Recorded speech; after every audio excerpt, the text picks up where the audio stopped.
Lo que estás a punto de ver es real, está documentado por la ciencia, y es una de las formas de control mental más aterradoras que existen en la naturaleza. Esta es la avispa esmeralda, mide apenas 2 centímetros, y su víctima es un insecto varias veces más grande y fuerte que ella, la cucaracha.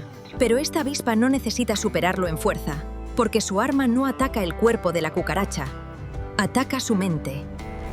Con una precisión que ningún cirujano humano podría igualar, clava su aguijón directo en el cerebro de la cucaracha, en el punto exacto que necesita. La cucaracha se paraliza por completo. Pero este no es el final del ataque. Es solo el comienzo. El veneno actúa directo sobre los ganglios que controla su instinto de huida. En términos simples, la avispa apaga su capacidad de escapar. Minutos después, la cucaracha vuelve a moverse. Camina, respira, sigue viva. Pero ya no decide nada por sí misma. Y aquí viene la parte más inquietante. La avispa la lleva como una correa, y la cucaracha, sin ofrecer resistencia, la sigue. Juntas caminan por la selva, en lo que parece una marcha silenciosa hacia un destino que la cucaracha ya no puede evitar. Al final del camino la espera una madriguera oscura.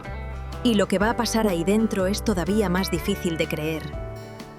Dentro de esta oscura madriguera, lejos de cualquier posibilidad de escape, comienza la parte más inquietante de esta historia. La cucaracha se detiene por sí sola. Nadie la obliga físicamente. Su propio cuerpo ya no le pertenece. Ahí, en su abdomen, la avispa deposita un solo huevo. Es minúsculo, pero lo va a cambiar todo.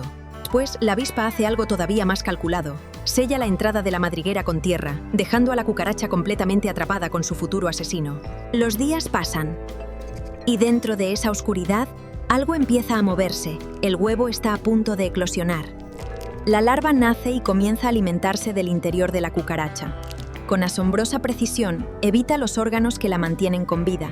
Y esta es la parte más difícil de creer. La cucaracha permanece viva durante todo el proceso. Su cuerpo respira, mientras es devorada desde dentro. La naturaleza hizo de este insecto el anfitrión perfecto, un refugio viviente que alimenta a su propio depredador sin poder resistirse. Cuando la larva ha crecido lo suficiente, emerge del cuerpo ahora vacío de la cucaracha y comienza a tejer su propio capullo. Ahí, en completo silencio, dentro de esa madriguera, está a punto de nacer la próxima generación de avispas asesinas. Después de semanas en completo silencio, algo comienza a moverse dentro de ese capullo. La historia está a punto de dar su giro final. Y ahí está. Una nueva avispa esmeralda rompe su capullo y ve la luz por primera vez.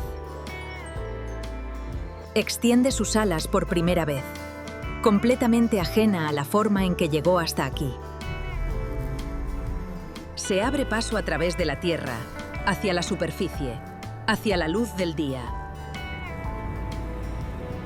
Y finalmente sale a la selva, libre, lista para repetir uno de los ciclos más fascinantes y más brutales de la naturaleza. Alza el vuelo por primera vez, como si la selva entera la estuviera esperando. No está sola. En esta misma selva, cientos de avispas como ella sostienen, sin saberlo, el equilibrio de todo un ecosistema. Porque en la naturaleza, incluso lo que parece cruel, tiene un propósito mayor. Y en algún lugar cercano, sin saberlo todavía, una nueva cucaracha ya está siendo observada. El ciclo nunca termina, y en la próxima historia te llevaré a conocer a una criatura que ha sobrevivido 500 años. Si esta historia te dejó con la boca abierta, dale like ahora mismo, así el algoritmo sabe que quieres más o te darte la próxima criatura que ha sobrevivido y compártelo con esa persona.